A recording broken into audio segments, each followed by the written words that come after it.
est-ce qu'on ne risque pas d'avoir un effet boomerang à travers ce décret? Parce que ce qui va se passer, c'est que les opérateurs GSM ne vont plus construire des hôpitaux, ils feront plus les œuvres sociales désormais. Non, c'est pas ça. Ils vont le faire. Ils vont le faire parce que puisqu'ils donnent, ils vont donner, en dépit du prélèvement de la taxe, comment vous avez appelé ça, de développement, tout à fait, la contribution au développement. Oui, dans leur convention, il a une obligation d'œuvre sociale qu'ils doivent faire dans le pays. Mais c'est justement par rapport à cette obligation d'œuvre sociale qu'on leur avait laissé, qu'on leur avait fait toutes ces faveurs. Oui, mais l'exonération au BIC. Voilà, quand nous n'avons pas constaté. Et puisque vous retirez tout ça aujourd'hui, qu'est-ce qui nous assure aujourd'hui que les différentes fondations que nous voyons à l'œuvre les week-ends dans les différentes localités vont continuer à travailler sur le terrain? Ça va continuer, ça va continuer. Nous sommes avec eux, nous avons bien étudié, nous connaissons la convention, nous sommes les professionnels du métier et eux-mêmes. Donc, ils savent qu'ils doivent continuer. Ce que nous avons fait là, c'est vraiment, comme je dis, une frange de la population qui, je vais dire, en griffe dramatise. Sinon, entre nous, c'est vraiment un bon gentleman. Ils comprennent ce que nous avons fait. Je vais ramener la chose à un niveau un peu terre à terre. D'accord. J'ai l'habitude de gagner 50 francs, je vous donnais 10 francs. Oui. Mais aujourd'hui, vous me demandez de vous donner peut-être 25 francs. Oui. Je perds de l'argent. Donc, je ne peux pas être content. Ils ne peuvent pas être contents, ces opérateurs GSM. Vous ne pouvez pas être content. Oui. Mais comment vous gagnez ces sous? Ce n'est pas ce sur quoi on s'est entendu. C'est le problème si vraiment nous voulons entretenir de bonnes relations. 60, par exemple, pour la communication interréseau. Oui. C'est fixé à 60 francs. Oui. Vous nous avez rassuré tout à l'heure que c'est à 60 francs qu'on nous facture chaque fois que je suis sur un réseau et que j'appelle un correspondant qui est sur le même réseau. Oui. Oui. Donc, ils gagnent légalement les sous? Oui, ils gagnent légalement, mais il était prévu dans ces 60 francs que je dois faire un prélèvement. Qu'il respectait jusqu'à... Non, vous respectez, mais il a dit que le taux que je vais prélever, c'est moi qui le dis. Et périodiquement, je te dirai, bon, je vais prélever tant. Mais il a une marge, c'est normalisé par le fait que, est-ce que quand je fais ce prélèvement, ça crée un dysfonctionnement dans l'équilibre de l'entreprise? Oui, c'est ça, la rentabilité des activités économiques. Et ça, on y veille. Ce que nous avons fait là, non, c'est rien, on a encore de la marge. On va passer au second sujet de cette émission. J'espère que les associations de consommateurs vous ont suivi ce matin et que les populations également sont un tout petit peu rassurées par rapport à tout ce qu'on entendait, par rapport à toutes les rumeurs qu'on entendait depuis quelques jours. On a raté une étape tout dernièrement, c'était le 17 juin passé. On a parlé du passage de l'analogique au numérique. Oui. Ça n'a pas été le cas. Vous allez nous expliquer un peu ce qui s'est passé. C'est quand le prochain rendez-vous? Le prochain rendez-vous, c'est le premier trimestre de l'année 2016. Est-ce que le Bénin sera au rendez-vous? Nous sommes finalement prêts? Bon, nous serons prêts. Nous serons prêts. Ça va commencer vers la fin de l'année 2015 et le premier trimestre de 2016 au plus tard vers mi-2016. On va quand même commencer à basculer. On aura terminé. Expliquez-nous un peu ce qui s'est passé. Pourquoi est-ce que finalement le 17 juin, on n'a pas eu ce à quoi on s'attendait? Non, vous savez, le passage de l'analogique au numérique, c'est un mécanisme un peu plus compliqué. Hein. Vous savez, vous allez installer plus de 30 antennes sur le territoire national. Vous allez maintenant créer des sociétés qui doivent faire de la division, d'autres qui doivent faire des émissions et qui doivent maintenant être des sociétés éditrices. Et tout ça, ça a demandé un environnement d'abord financier, un effort financier très important de la part de l'État. Il faut faire le montage financier. Étant donné que c'est un groupe de 5 banques qui se retrouvent, il faut lancer des appels d'offres, il faut avoir les niveaux d'approbation et finalement, il faut maintenant que tout cela se mette en route. C'est là où ça a un peu cloché. Administrativement, on a eu un peu de retard parce que les niveaux d'approbation, lorsque vous êtes devant des programmes aussi importants, vastes, et il faut s'organiser mieux. Et il a le financement. Ça là, c'est chose comme vous aimez bien qu'on vous communique les chiffres. Ça là, par exemple, ça fait 35 milliards 520 millions de francs CFA. Désormais disponible. Oui, c'est bloqué. C'est là, c'est bouclé, c'est tout bloqué. Oui, ça là. Mais on a l'impression que les choses vont au ralenti, rien ne bouge absolument. On devrait le faire depuis le 17 juin on a raté le coach, et depuis, on ne voit absolument rien venir. Ok, bon, comme je vous le dis, le 17 juin qu'on avait fixé, c'est vrai, c'est sans vraiment estimer la capacité des petits pays comme les nôtres. Quand on dit 17 juin, il n'y en a que 3 ou 4 qui ont respecté en Afrique. Au sud du Sahara, personne n'a pu respecter. Ce sont 54 États. Donc, c'est dire que c'est un mécanisme lourd et très important, comme je vous l'ai dit. Nous avons là maintenant 4 projets d'envergure. Premièrement, il faut déployer sur l'ensemble du territoire des équipements numériques. Deuxièmement, il faut les bâtiments dans lesquels cela reste. Aujourd'hui, nous avons des équipements analogiques. Ils ne sont pas aussi contraignants exigeants que les équipements numériques. Après, nous avons également le segment spatial, c'est-à-dire, comme vous aussi, vous êtes sur satellite, tous ceux qui viendront nous diront, nous voulons être sur satellite. Donc, il faut les mettre là.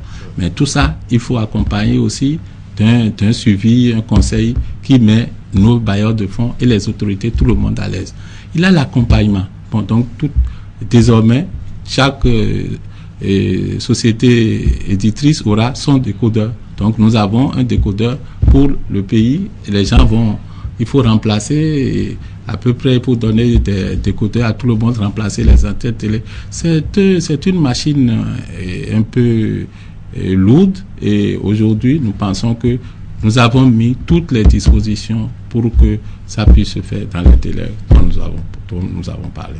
Expliquez-nous un peu la notion de société éditrice, de société de diffusion. Bon, aujourd'hui, pour raccourcir les choses, ici maintenant, vous êtes une société éditrice. Là, ce qui va se passer, vous faites vos émissions ici, vous allez envoyer ça à la société de diffusion. Et c'est cette société qui va propager sur le territoire national. Donc, quand quelqu'un veut vraiment voir votre télé, il se met sur votre canal, il capte ça. Donc, l'État va créer, l'ORTB d'aujourd'hui sera transformé. Et ça, il aura une société de diffusion. Bon, donc tout le monde sera là. C'est cette société de diffusion qui sera une société ouverte au privé. Parce que si l'État restait seul dedans, on va dire que on est censuré. Maintenant, cette société est une société ouverte au privé. Les privés seront minoritaires ou majoritaires? Majoritaire. Par contre, la société éditrice, ça appartient à son propriétaire. Si je veux dire l'État transformait l'ORTB, c'est pour avoir sa société d'État. Et là, ça serait à 100% capitaux État. Avec tous les blocages qu'on a constatés jusque-là, avec toutes les difficultés aussi que vous avez rencontrées, est-ce qu'on doit avoir des craintes? Est-ce que cette transition, finalement, va se passer en douceur, puisque vous dites que certaines télévisions seront éditrices, oui. Et il y aura une société de diffusion. Ouais. Oui, il y aura une société de diffusion. Oui. Est-ce que cette transition va se passer en douceur? Oui, ça va se passer en douceur, puisque tout le monde contribue à ça.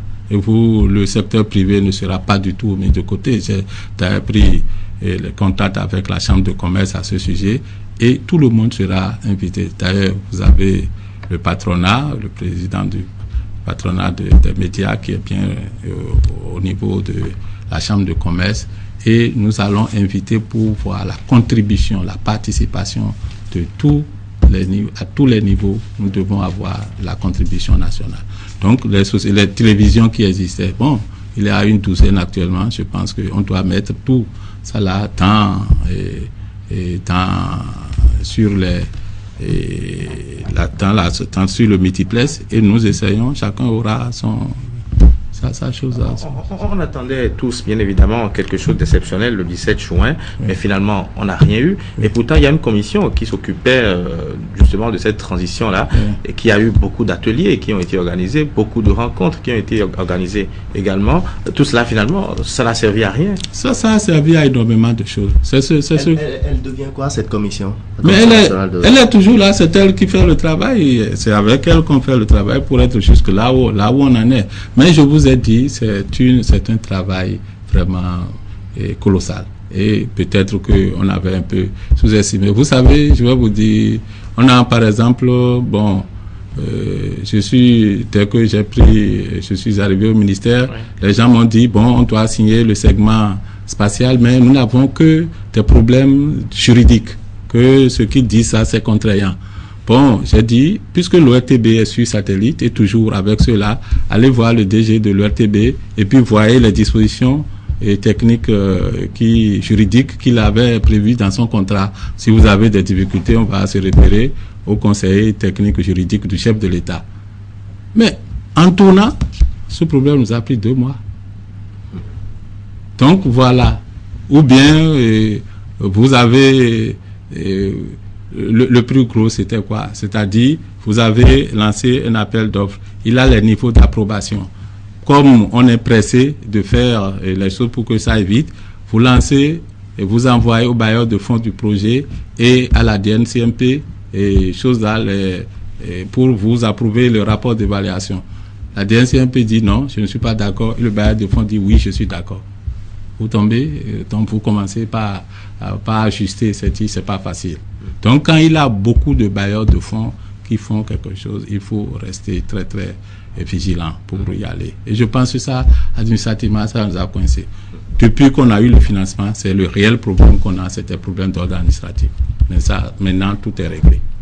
Le nouveau rendez-vous est prévu pour le 31 décembre, si ma mémoire est bonne, 31 décembre 2015. Oui, pour démarrer les mises en service. Bon, d'accord. Pour démarrer les mises en service, oui. Il faut tout au moins quand même la mise en place de certaines infrastructures, les constructions du moins pour la société éditrice, la société de diffusion par exemple. Où en êtes-vous? Puisque absolument on ne sent rien venir à ce niveau-là. Bon, les infrastructures qui vont abriter cette société. Bon, je ne sais pas, il y a 2 sortes d'infrastructures. Il a les bâtiments, tout court, et puis il a après les équipements de télécommunications. Pour les bâtiments, nous sommes assez avancés. Il y a les studios qui sont là. Il a de l'espace, tout est numérique maintenant. Et quand on a le projet que nous avons et qui est la mise aux normes, c'est pour vraiment reprendre les bâtiments qui ne sont pas vraiment aux normes et les équipements d'énergie, les équipements de climatisation. C'est ça qui est ce qu'on a appelé la mise aux normes. Bon, c'est pas du travail de grande envergure. Ça va se faire tous les 6. Dans les délais où nous sommes, nous avons fait un nouveau planning qui tient compte de tout ça. Quel sera le rôle des médias privés, quand bien même ces médias participent à la société de diffusion, majoritairement? Bon, le rôle, c'est participer à l'action. Par exemple, il y a les campagnes de vulgarisation que nous devons faire pour suivre l'ensemble du territoire national. Ces médias seront associés. Nous avons également,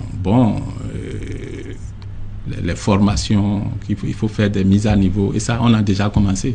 Donc les médias privés ont un très grand rôle à jouer, ce qui est déjà en cours. Maintenant, avec les opérateurs de médias, c'est en ce moment quand nous allons commencer par parler de l'ouverture du capital et la prise en compte des chaînes sur les multiplexes. Là aussi, on a beaucoup à dire ensemble. Est-ce que les privés s'engagent comme il faut pour que l'opération soit une réussite pour à partir du 31 décembre? Ils s'engagent comme cela, on en discute, mais l'engouement n'y est pas encore parce que je pense que nous ne sommes pas trop habitués à quand l'État prend quelque chose, on prend que c'est lui seul et quand il aura fini, il aura besoin de nous, il nous appellera. C'est personnellement comment je résume encore la position du privé, mais c'est sûr que quand cela viendra à terme, les gens attendent beaucoup plus que l'installation des équipements commence. Et là, ils vont croire. Et là, c'est pour très très bientôt. Alors, évoluons, si vous voulez bien, dans ce débat. Oui. Monsieur Étienne Kossi, vous étiez en train de parler tantôt des chantiers que vous êtes venu voir dans ce département ministériel, mais vous avez entamé également quelques chantiers. Quelles sont les grandes réformes que vous avez lancées depuis votre retour au ministère de la Communication? Oui, à mon retour au ministère de la Communication, j'ai 3 axes. Premièrement, il y a le projet du passage de l'analogique au numérique, dont nous venons de parler. Deuxièmement, il y a la réforme de Bénin Télécom. Par ceux qui vous souviennent, Benin Telecom, c'est une société qu'on devait reformer depuis des lustres, mais toujours on n'y arrivait pas. Donc aujourd'hui, nous sommes dans un processus et nous pensons qu'il faut le faire rapidement. Le troisième volet que j'ai attaqué, c'est le partenariat public-privé. Et ceci, c'est beaucoup plus pour le développement des infrastructures. Comment faire en sorte que nous puissions mieux collaborer pour que l'infrastructure de télécommunications puisse être déployée sur l'ensemble du territoire national. Parce que c'est à cette seule condition que nous verrons l'économie numérique arriver dans notre pays, être une réalité et vraiment profiter des bienfaits. Parce que il y a quelque chose qui nous attend. Lorsque nous aurons fini le passage de l'analogique au numérique, nous allons voir la convergence des télécommunications et la convergence des médias. Et là, sur le même support, vous pourrez avoir votre Internet, le téléphone, les images et tout et tout.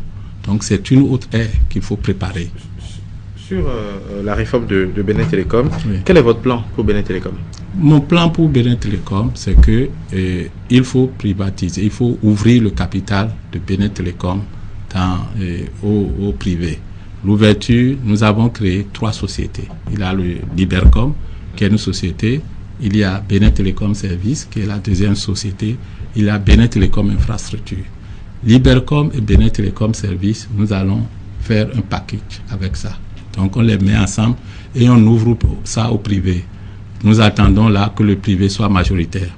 Il y a Benin Telecom Infrastructure qui va gérer vraiment les infrastructures, les gros, que ce soit le câble sous-marin, que ce soit les fibres optiques, les grandes liaisons de transmission. C'est Benin Telecom Infrastructure qui va les gérer. Là, il a une question de souveraineté là. Nous allons nous associer au privé, mais avec quand même que l'État est majoritaire. Ouais.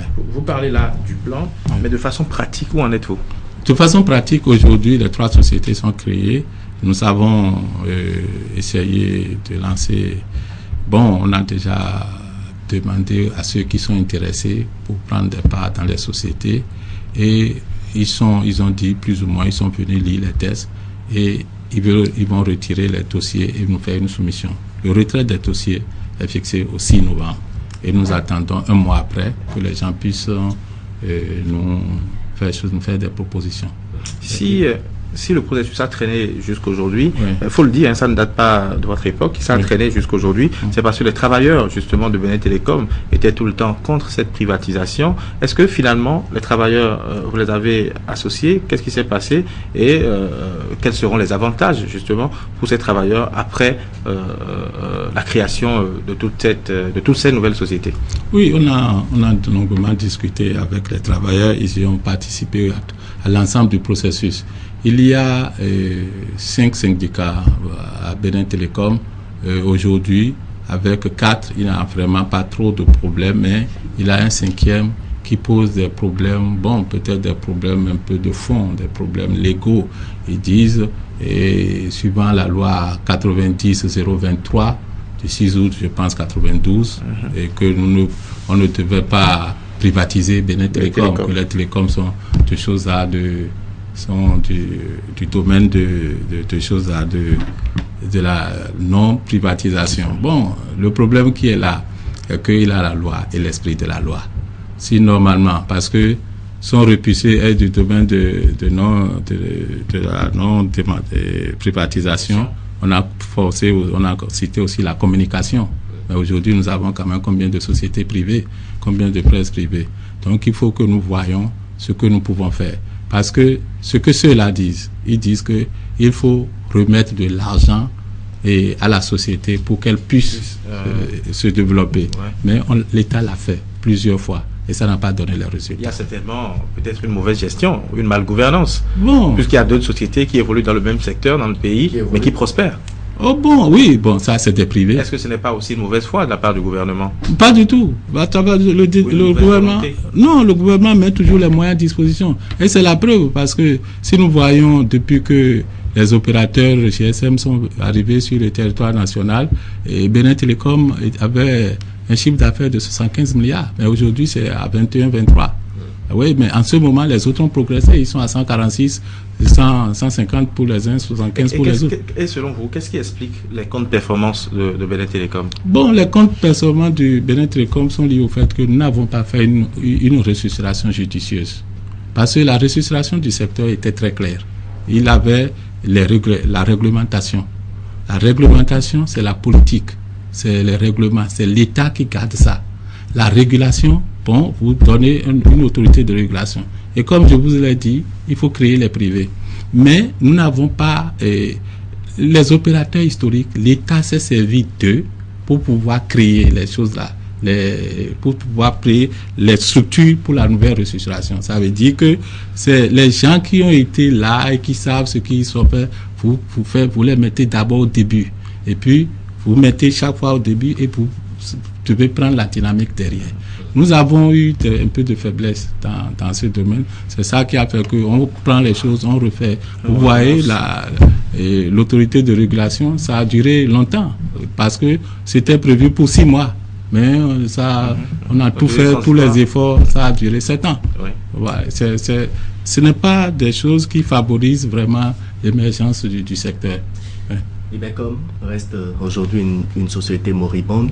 Vous aviez dit tout à l'heure qu'il y aura ouverture du capital au privé. Oui. À quelle alchimie pensez-vous que les Béninois vont retourner vers Libecom, vont se procurer à nouveau des SIM Libecom? Aujourd'hui, quand on en donne, les gens refusent. Même quand on vous donne une SIM Libecom, les gens ne sont pas prêts pour la prendre. Vous allez voir dans quelques mois. Même si, pour ne pas exagérer, sinon je vous dirais dans quelques semaines. Le problème, c'est la qualité de service que le client cherche. Aujourd'hui, nous sommes en train d'installer un équipement LTE. Ça, c'est la dernière génération. Donc là, Libecom, qui est une société qui est libre de prendre cet équipement. On peut aussi faire d'autres choses. Benin Telecom Service aussi peut s'en servir comme Benin Telecom Infrastructure. Libecom peut passer par là, drainer sur le territoire national ses équipements de transmission et arroser mieux ses clients. Et vous allez voir, les choses vont changer. Donc nous avons le schéma. Nous avons le schéma. Et Libecom, si on l'associe avec Benin Telecom Service, ça fait quand même une société qui a une valeur ajoutée. Ouais. Parlons de l'économie numérique, oui. C'est aussi un chantier sur lequel vous êtes. Oui. De quoi s'agit-il réellement quand on parle d'économie numérique? En fait, aujourd'hui, les nouvelles technologies ont induit dans les pays une valeur ajoutée dans l'économie. Et vous n'avez pas un domaine qui échappe. Vous voyez l'enseignement. Vous pouvez faire l'enseignement à distance. Vous voyez, vous allez dans la santé. Il faut voir la santé, vous pouvez faire ça dans l'agriculture. Et il y a tous ces perfectionnements que nous avons aujourd'hui dans les nouvelles technologies. Il y a des choses avant, bon, on ne trouvait pas les nouvelles technologies dedans, mais aujourd'hui, vous prenez d'abord les voitures. Une voiture aujourd'hui, c'est tout un ordinateur. Avant, voilà, avant c'était un mécanicien, mais aujourd'hui, il faut beaucoup plus. Lorsque vous n'accédez pas à ce niveau de connaissance, vous ne transformez pas votre société à chose, l'économie en souffre et le développement tout court en souffre. C'est ça l'économie numérique dans laquelle il faut que nous puissions vraiment faire entrer. Ça veut dire que l'économie numérique est un grand levier pour le développement du pays. Et pourquoi est-ce qu'au Bénin, ça traîne tellement? Non. On ne ressent même pas cela. Bon, on ne le ressent pas. Il y a des choses. D'abord, je vous ai dit, lorsque nous avons restructuré ce secteur, il y a la réglementation. Vous devez faire les lois. Vous devez avoir des tests. Ensuite, vous devez avoir les infrastructures. Bien sûr. Oui, si vous n'avez pas les infrastructures, vous ne pourrez pas vraiment faire circuler l'information. Donc c'est ça le vrai problème. Donc ces étapes-là, c'est des étapes qui sont planifiées, organisées de façon à pouvoir atteindre cet objectif. Nous, au gouvernement, nous venons d'avoir, puisque tout cela, il faut être relié à l'étranger pour avoir accès aux grosses capacités. Justement. Ouais. Oui, allez-y. Pour avoir accès aux grosses capacités. Donc, en amenant le câble à la chose de sous-marin à nos côtes et surtout en le doublant pour des raisons de sécurité, nous avons réglé le problème de l'arrivée aux frontières. Maintenant, il faut faire un maillage pour avoir la fibre optique sur l'ensemble du territoire national, doubler des équipements de faisceaux hertziens dont nous avons actuellement. Donc, Donc vous êtes en train de dire que les équipements actuels de Benin Telecom, c'est bien ça, puisque la fibre optique vient à Benin Telecom. Oui, à Benin Telecom. Non, c'est plus Benin Telecom. À la frontière. Oui, à la côte. À la côte. Oui. Donc ça veut dire que les équipements dont nous disposons aujourd'hui sont complètement vétustes et que ça ne permet pas de faire évoluer le flux à travers le pays, c'est-à-dire que nous n'avons pas un switch, je crois, c'est bien l'expression. Bon, ce problème est réglé. Ce n'est pas seulement un problème de vétusté, c'est un problème d'insuffisance en capacité. C'est ça. Mais comment peut-on accéder à l'émergence de l'économie numérique sans Internet, sans une qualité fluide? C'est pourquoi le gouvernement est en train de mettre en œuvre un programme très cohérent. Parce que quand on amène aujourd'hui, le gouvernement a déjà mobilisé 40 milliards de francs CFA pour développer la fibre optique. Non seulement mettre à peu près 2000 km de fibre, mais introduire la fibre à domicile. Donc ça veut dire que vous pouvez avoir une liaison de fibre optique chez vous à domicile pour pouvoir faire Mais parlant de la fibre optique, le chef de l'État a lancé récemment la nouvelle fibre optique, mais les Béninois ne ressentent pas réellement les effets de cette fibre optique par rapport à l'Internet. Oui, je vous l'ai dit, bon, pas tous les Béninois, mais il y a d'autres qui l'auraient déjà senti. Lesquels? Bon, ceux qui ont qui ont des fibres jusqu'à domicile, par exemple, nous parlons des grandes banques, c'est déjà une réalité. Les grandes entreprises ont fait des raccordements à fibre optique chez eux. Et lorsque la fibre est là, nous avons des opérateurs privés qui sont aussi branchés. Ce n'est pas Benin Telecom seul qui est là. Vous avez des opérateurs privés comme MTN, comme Etisalat. Vous avez des choses là aussi, Omnium, OTI, tout cela. Ils sont des privés qui ont des capacités sur la fibre optique. Donc le reste, c'est de pouvoir construire le réseau national pour atteindre les clients, pour atteindre les abonnés que nous sommes les uns et les autres. On a glissé vers la fibre optique, mais revenons un peu à l'économie numérique. Et on a vu ce nouveau système Allo Service Public avec 1000 jeunes recrutés à Cotonou, à Boycon, peut-être aussi à Parakou. Quel est le rôle de ces jeunes dans l'économie numérique dont on parle? En fait, l'économie numérique, nous l'utilisons pour vraiment rentrer dans la vie sociale. Les jeunes, les centres d'appel auxquels que nous sommes en train de mettre en service ces temps-ci, c'est pour donner des renseignements. Surtout les centres d'appel publics, c'est-à-dire notre administration, c'est très très très difficile d'avoir les renseignements. Donc lorsque vous avez un centre d'appel pareil, vous pouvez stocker des informations et puis quand quelqu'un appelle, vous pouvez lui donner les renseignements. C'est tout court ça. On le fait dans toutes les localités et ça permet à quiconque peut demander une information de savoir, ah voilà, je veux tel. Les gens, prenons d'abord l'inscription des étudiants. Et si vous voulez faire une inscription, vous ne connaissez même pas les pièces que vous devez faire, vous ne connaissez même pas la chose, et vous passez tout votre temps à faire des rangs.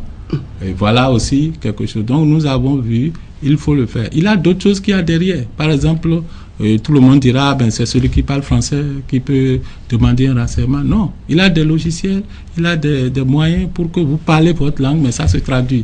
Et quand l'autre parle aussi, ça se traduit dans la langue dans laquelle vous avez posé la question. Donc nous allons appliquer tout ça pour que les jeunes, ils bougent, parce que la jeunesse est le fer de lance de développement d'un pays. Et deuxièmement, aucun pays aujourd'hui ne passe en maille de l'économie numérique. On doit associer les deux. C'est très bien de parler de la chose ainsi. Oui. Ce dont nous parlons, ce dont parle Imran, il s'agit de 1000 jeunes à Parakou, à Cotonou et un peu partout. C'est pas rien. Mais est-ce que vous ne pensez pas qu'il faut associer le privé? Mais d'abord, le privé est associé. Oui, monsieur Padonou. Il n'est pas le seul privé au Bénin. Non. Est-ce que vous connaissez, monsieur le ministre, ITT for Africa?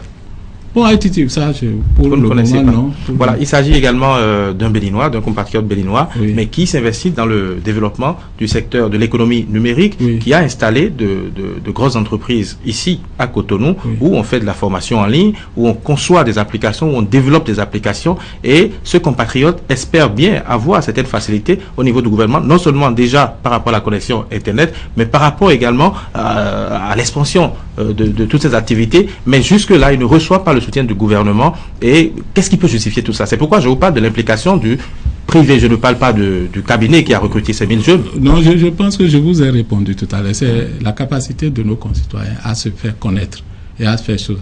Il faut toujours taper. Moi, par exemple, je suis venu, peut-être que ça fait pas longtemps que je suis au ministère, mais je suis dans le secteur, ça fait longtemps. Mais je n'ai pas entendu parler. Peut-être l'individu... Vous avez l'information aujourd'hui? Bon, oui, donc je lui dirai de se rapprocher de nous. Si on peut faire quelque chose ensemble, on le fera. Le chef de l'État a le souci de booster la jeunesse dans cette économie numérique. Parce que rien ne se fera sans l'économie numérique à notre ère. Le chef de l'État a le souci et on voit toute la communication que le gouvernement fait par rapport au recrutement de ces jeunes. Vous les avez recrutés sur quelle base? Quel est déjà leur salaire? Combien gagnent-ils? Bon, là, on raisonne en fonctionnaire, mais il faut voir l'affaire autrement. Nous, on les a recrutés, nous avons boosté parce que c'est l'État qui fait.